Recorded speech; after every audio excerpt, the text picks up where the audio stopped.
A couple, Tom and Emma, were planning a quiet weekend getaway to unwind after a hard week at work. Just outside of town, they took one of the dirt roads that abounded in the area.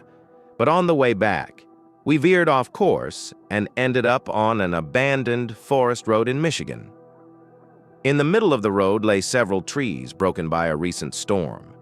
Evening twilight had changed to night, and the dense forest enveloped them in an impenetrable darkness. "This isn't right," Tom muttered, gripping the steering wheel tighter. There was a hint of fear in his voice. "We shouldn't be here." His thoughts began to race, and after that he himself spun around the car. Emma glanced at him, her excitement mirroring his anxiety. "Easy, easy, easy. Let's just find the main road," she said, trying to sound reassuring but failing to disguise her own anxiety. Tom, having grown up in the city, had always been afraid of the woods, haunted by the old legend of the forest spirit. And Emma had a simply irrational fear of the unknown. Suddenly, the silence was broken by a strange rustling and cracking of branches from the shrubbery nearby. "Did you hear that?" Emma whispered, her voice trembling. "Yes," replied Tom, stopping. "Stay inside, I'm checking the map." As he fiddled with the map in the dim light of the car, Emma saw something among the trees, a strange flickering light that looked like the eyes of some beast. "Tom, there's something out there," she said almost in a whisper, her eyes widening with fear and her voice abruptly dropping to hoarseness. Tom, hitherto tensely examining the map, raised his head, squinting his eyes blindly as a tall figure in tattered clothing emerged from the woods, its eyes glowing with an unnatural red light. "Get in the car!"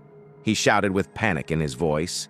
Tom frantically started the engine and tried to start the car, but he had forgotten that the road was blocked by fallen trees. Now they were trapped. Emma grabbed Tom's arm, her eyes fixed on the approaching figure. "That thing! It's not human after all," she said, in a voice shaking with terror. The shadows around the figure began to shift and take on ominous shapes. What do we do, Tom?"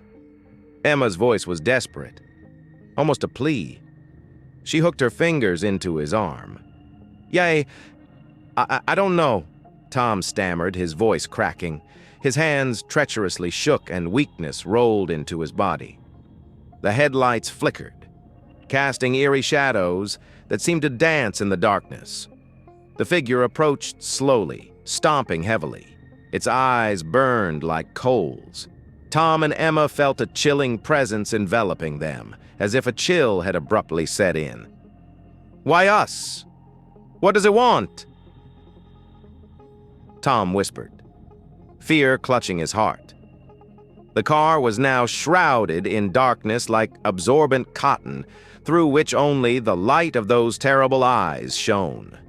As the figure approached the car, Tom and Emma were left with only questions and a suffocating fear.